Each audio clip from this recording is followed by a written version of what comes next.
오늘 우리에게 주시는 하나님의 말씀 출애굽기 17장 1절에서 7절까지의 말씀입니다.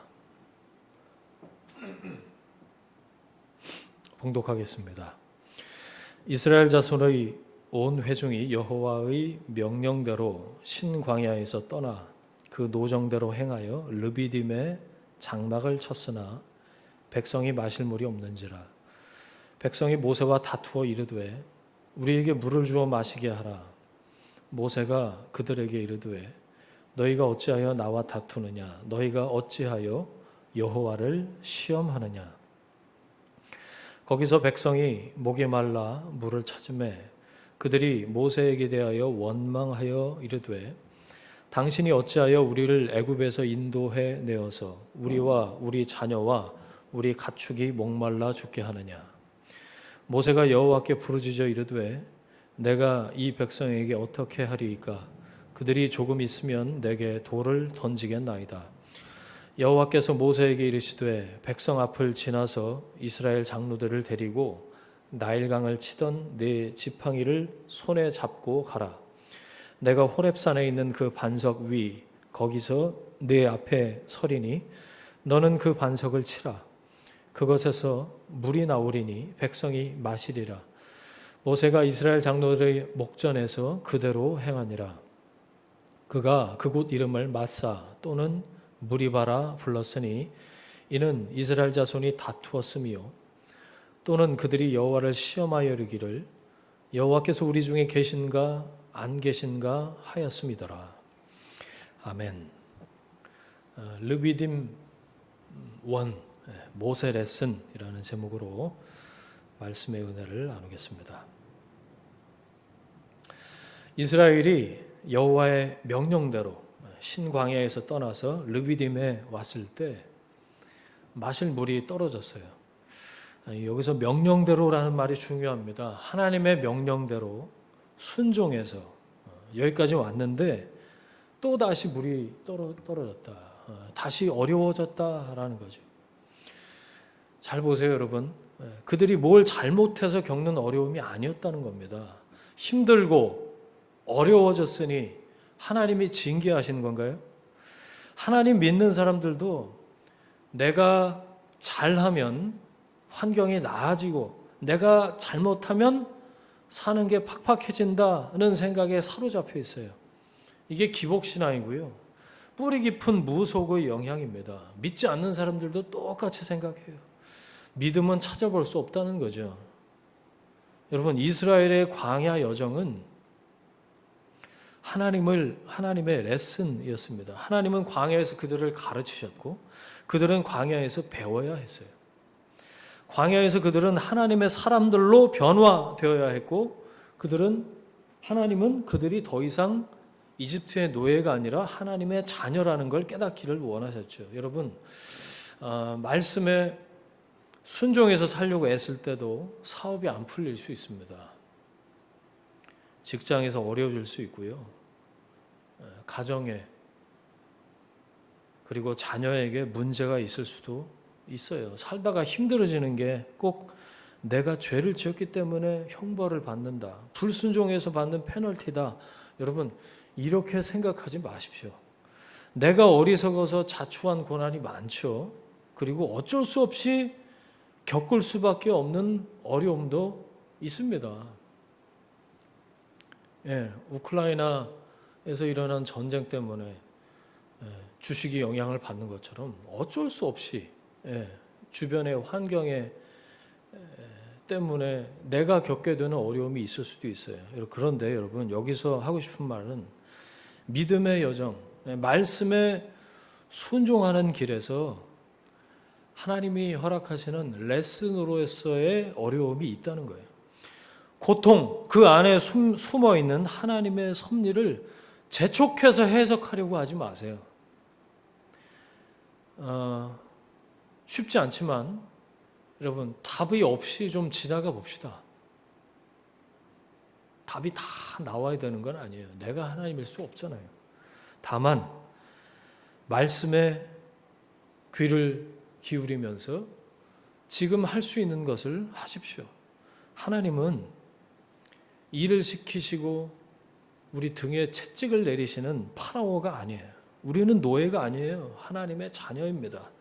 하나님의 아버지 되심을 잊지 마십시오. 그들이 내 율법을 준행하나 아니하나 내가 시험하리라. 원망하는 이스라엘에게 만나를 주시면서 안식을 명령하시면서 하나님이 하신 말씀이에요. 테스트라는 겁니다. 레슨이라는 거예요. 말씀을 깨달을 때까지 하나님이 각 사람에게 요청하시는 그 단계에 이르를 때까지, 성장하고 성숙할 때까지 하나님은 어떤 분이신지, 그 하나님 앞에서 나는 누구인지 깨달아 알 때까지 하나님은 길을 열어놓으시고 인도하시면서 기다려주시는 거죠. 이스라엘은 광야에서 어려움을 겪을 때마다 영적으로 자라가야 했습니다. 하나님의 사람으로, 하나님의 백성으로, 하나님 나라에 합당한 사람으로, 하나님의 자녀로 변화되어야 했어요. 하나님은 이들이 계속해서 그렇게 변화될 수 있도록, 성장할 수 있도록, 성숙할 수 있도록 그 다음 레슨의 장소로 데려가시는 걸 볼 수 있어요. 그걸 잘 받고 테스트 통과하면 그 다음 과정으로 넘어갔을 텐데 그러질 못하니까 어떻게 되죠? 비슷한 패턴의 문제가 계속 주어지는 거죠. 하나님은 이처럼 당신의 사람들을 끈질기게 사랑하십니다. 루이스가 그랬나요? 천국의 사냥개처럼. 사랑하기를 포기하지 않으시는 하나님의 레슨은 계속된다라는 거예요. 하나님은 성장과 성숙, 변화를 원하셔서 우리를 광야에서 광야로 인도하는 분이십니다. 신광야를 떠난 그들이 하나님의 명령대로 시내산 쪽으로 방향을 잡아서 르비딤에 다다랐어요. 신광야가 어떤 곳이었죠? 만나가 내렸던 축복의 장소였어요. 안식을 배웠던 곳이 신광야였습니다. 그곳을 떠나면서 이런 생각을 했던 사람도 있지 않았을까요? 야, 여길 떠나서도 만나가 계속 내릴까? 하지만 만나는 광야 생활 내내 한 번도 그치지 않았습니다. 여러분, 축복은요, 특정한 장소가 아니라 하나님의 임재에 달린 것이에요. 하나님의 임재 그 자체, 하나님이 함께 계신 것이 은혜고 복인 줄 믿습니다. 어디를 가든지 어떤 상황이든지 하나님과 동행하면 계속해서 은혜 안에 있게 될 것입니다. 만나가 언제 내려오나 얼마나 내려오나 여러분 계속 하늘 쳐다봐야 목만 아파요. 그 손이 아니라 그분의 얼굴을 구하십시오. 하나님의 임재를 사모하고 그 임재 안에 거하는 여러분이 되시길 축원합니다. 그게 답이고 결론이에요. 그게 축복이에요. 그럴 때 이 17장 1절이 문제가 안 되는 겁니다. 광야를 걸으면서 계속 물이 없는 문제를 반복해서 만나게 될 텐데 그럴 때마다 이 1절에 걸려 넘어지면 2절처럼 반응할 수밖에 없어요. 2절 보세요.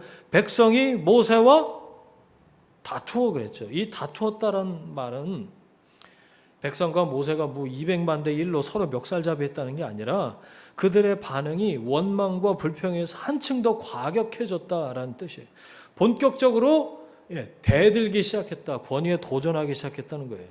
모세는 그것을 여호와를 시험했다라는 말로 표현하고 있어요. 이 두 가지 다툼과 시험, 이게 르비딤에 붙어버린 별명이 됐어요. 7절 보세요. 다툼과 시험의 구체적인 내용이 나오죠. 그가 그곳 이름을 마사, 이게 시험이거든요. 무리바, 다툼입니다. 라고 불렀으니 이는 이스라엘 자손이 다투었으며 또는 그들이 여호와를 시험하여 이르기를, 거기 보세요. 여호와께서 우리 중에 계신가 안 계신가 하였음이더라. 여러분, 하나님은 시험하실 수 있습니다. 우리를요. 아니, 그렇게 하셔야 합니다.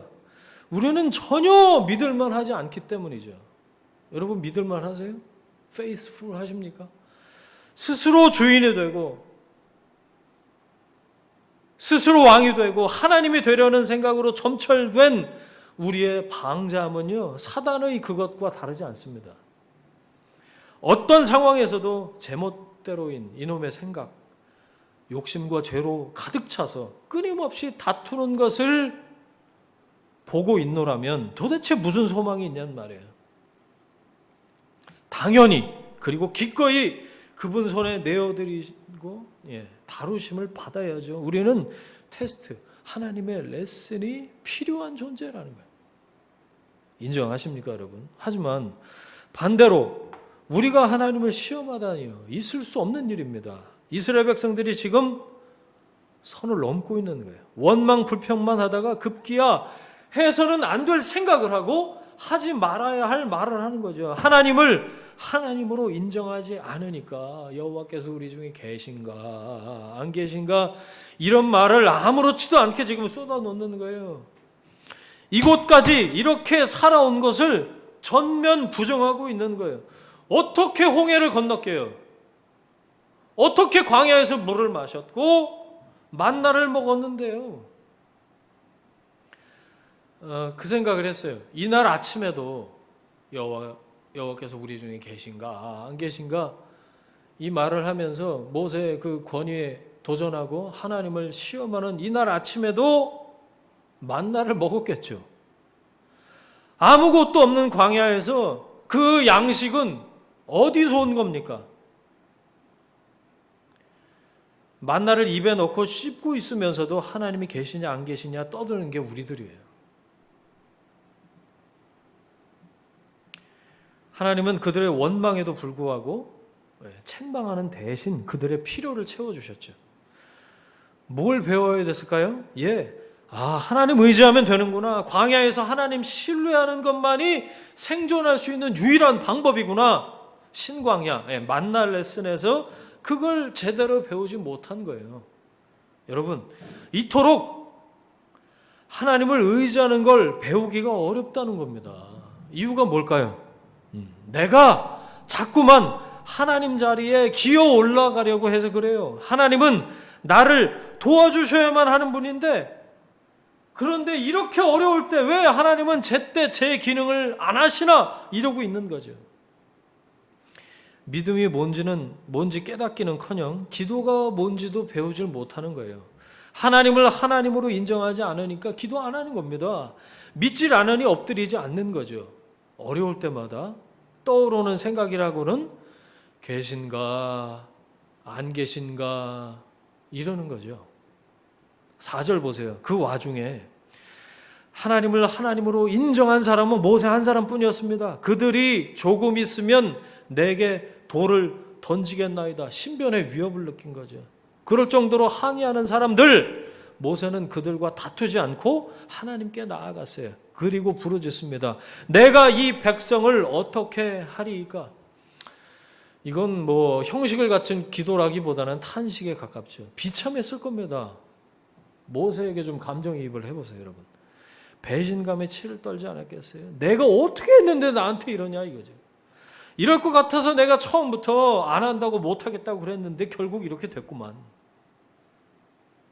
온갖 수모와 어려움을 감당하면서 여기까지 왔는데 이제 와서 나한테 돌을 들어? 저런 인간 말종들, 내가 왜 이런 대접을 받아야 되나? 뭘 잘못했나? 하나님 대체 이건 뭡니까? 말 좀 해보세요. 돌 맞아 죽게 생겼다고요. 참담한 심정으로 부르짖는 모세를 향해서 하나님이 말씀하십니다. 5절 보세요. 백성 앞을 지나서 장로들을 데리고 나일강을 치던 네 지팡이를 손에 잡고 가라 라고 말씀하세요. 6절 호렙산 반석 위 거기서 내 앞에 서리니 너는 그 반석을 쳐라. 그것에서 물이 나오리니 백성이 마시리라. 모세가 이스라엘 장로들의 목전에서 그대로 행하니라. 아멘. 백성들을 대표하는 장로들을 데리고 호렙산으로 가라. 200만이 다 볼 수가 없으니까 추려서 데리고 간 거예요.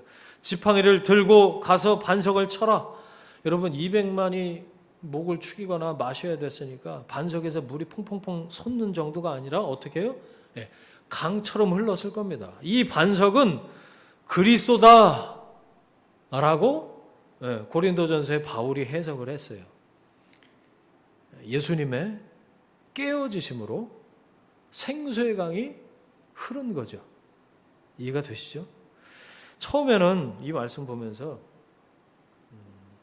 지팡이에 꽂혔어요. 지팡이 생각 많이 했거든요. 그렇지. 그래서 지팡이를 들고 가라고 그러셨구나. 지팡이가 필요하지. 저걸 백성들도 봐야 되지. 홍해가 어떻게 갈라졌는지 그 지팡이를 보고 생각하겠지. 모세에게도 이렇게 손에 쥔 뭔가 그게 힘이 됐을 게 분명해. 생각을 하고 지팡이만 머릿속에서 계속 맴돌았거든요. 그러다가 이 말씀 뭐 한두 번 받겠어요. 그러다가 생전 한 번도 보지 못했던 말씀이 눈에 들어왔거든요. 오늘 그 얘기를 좀 드리려고 그래요. 그러면서 이 마사 무리바 사건은 이 르비딤에서 일어났던 첫 번째 이 사건은 모세에 대한 레슨이었다는 걸 깨달았어요. 그래서 설교 제목을 르비딤 1 모세 레슨이라고 했어요. 여러분 5절 말씀을 같이 한번 보시죠. 뭐가 보이십니까? 모세를 위한 하나님의 레슨이 보이십니까? 한번 보세요. 5절. 자, 겉으로는 이스라엘이 모세에게 대들고 백성들이 하나님을 시험한 걸로 보이지만 그것도 맞죠. 하지만 한 걸음 더 들어가 보면요. 모세가 보여요. 아직도 그 모세 안에 남들은 모르게 하나님과의 갈등을 품고 있는 한 사람, 모세를 가르치고 계신 하나님이 보입니다. 모세 레슨이에요. 이 마사 무리바 사건은 또 마실 물이 없어서 격분한, 그래서 하나님이 계시냐 안 계시냐 이러고 있는 그들에게 반석을 통해서 물을 공급하신 하나님의 기적만이 아닙니다. 하나님이 계신 것은 부인할 수 없지만 현실적으로 당장 해결해야 될 이 갈등, 사실은 자기 속에서도 계속되는 이 갈등을 어떻게 해야 할지 알 수 없었던 모세를 위한 레슨이었다는 거예요.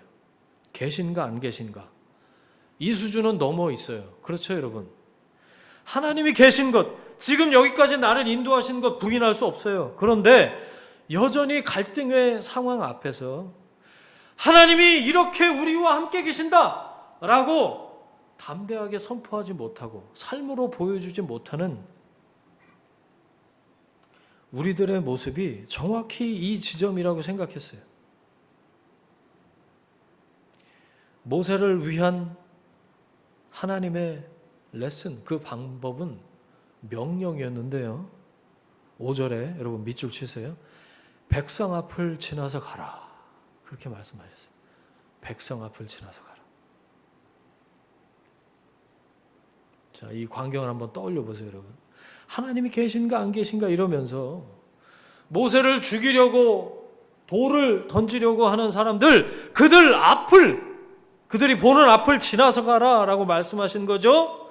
너는 죽음의 위협, 죽기를 각오하고 죽을 수도 있다는 생각이 들더라도 나일강을 치던 그 지팡이를 들고 너를 향해서 돌을 던질 수도 있는 그들 앞을 지나서 갈 수 있겠냐? 하나님 말씀하시는 거죠.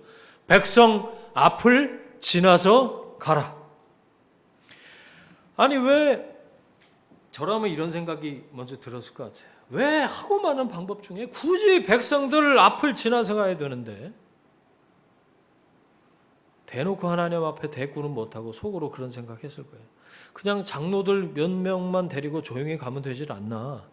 가뜩이나 분기탱천한 사람들 긁어부스럼 만들 일 뭐가 있나.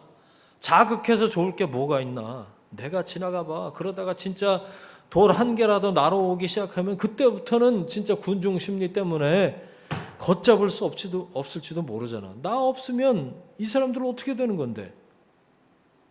명령은 명령이고 어차피 호렙산 반석에 가서 이 지팡이로 치기만 하면 되는 건 아닌가?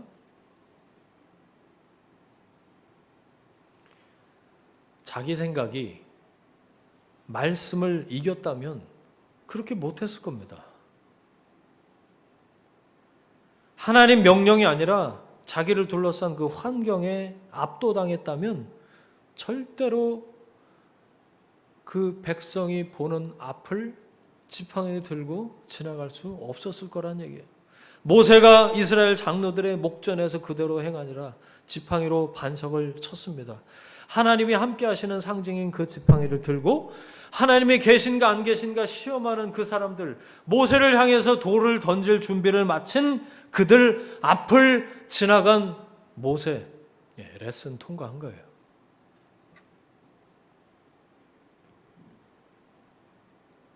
나 빼고 모든 사람이 하나님이 계시냐 안 계시냐 의심하고 있을 때, 다른 말로 하면 목숨을 걸고 하나님이 함께 계신 것을 행동으로 보여주는 그 한 사람을 통해서 이스라엘은 바위가 터지고 샘이 솟고 강이 흐르는 기적을 경험하게 된 겁니다.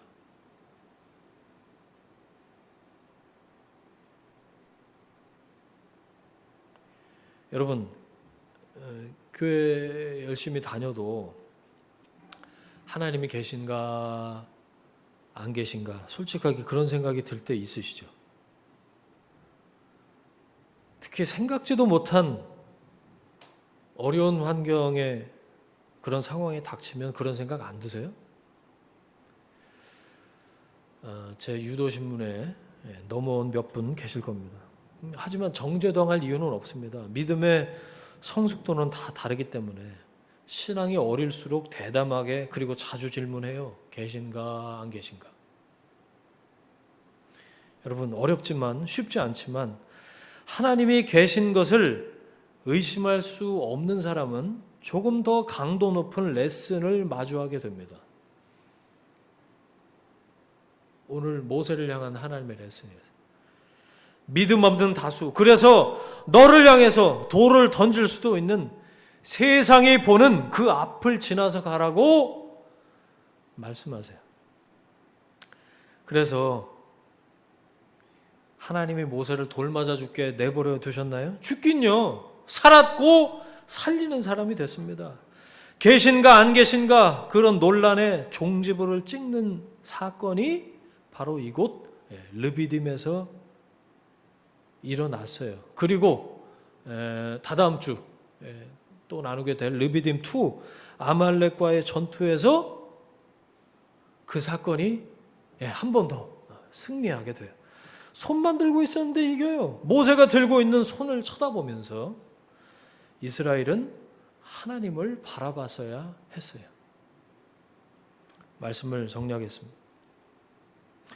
히브리서 11장 6절 말씀, 요즘 자주 제가 암송하고 보는 묵상하는 말씀인데 이 말씀 또 같이 나누고 싶어요. 믿음이 없이는 하나님을 기쁘시게 하지 못한다. 하나님께 나아가는 자는 아시죠? 반드시 그가 계시는 것과 또한 그가 자기를 찾는 자들에게 상 주시는 이심을 믿어야 할지니라. 여러분, 믿음은 하나님이 계신 것을 인정하는 거죠. 그 사실을 모든 생각과 결정과 삶의 근거로 삼는 거죠.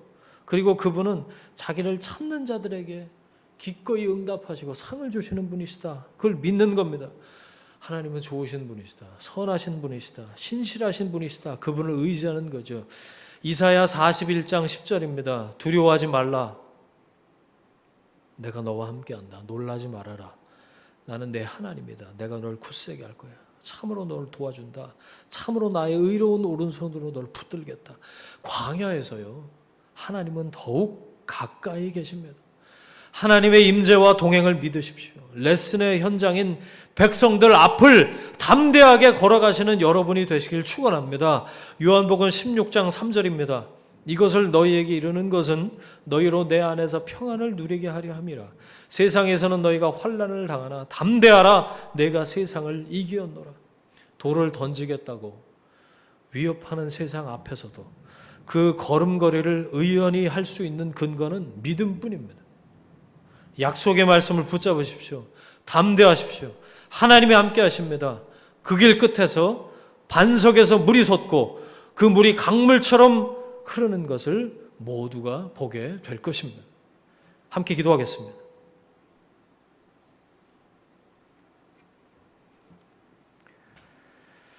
주님, 어려움을 당할 때면 하나님이 계신가 안 계신가 그런 생각이 들 때가 있었습니다. 하지만 하나님은 그 어느 때보다 더욱 가까이 계셨고 지금도 살아서 역사하시고 신실하게 인도하고 계셨습니다. 이제 한 걸음 더 나아가길 원하시는 주님, 지금도 우리를 위협하는 세상, 그들이 보고 있는 그 앞을 당당히 지나서 걸어갈 수 있는 믿음을 허락해 주옵소서. 하나님이 이렇게 우리와 함께 계신다 명백한 선포가 되는 삶을 살아서 내 안에 잠재되어 있는 갈등이 믿음으로 해결되는 것을 보게 하옵소서. 이제는 우리의 주인 되신 예수 그리스도의 은혜와 하나님 아버지의 사랑하심과 성령님의 동행하심이 세상이 보는 앞에서 믿음의 당당한 발걸음을 내딛기를 원하는 하나님의 사람들 위해, 그들의 일터와 가정과 자녀들 위해 지금부터 영원까지 함께 하시기를 간절히 축원하옵나이다. 아멘.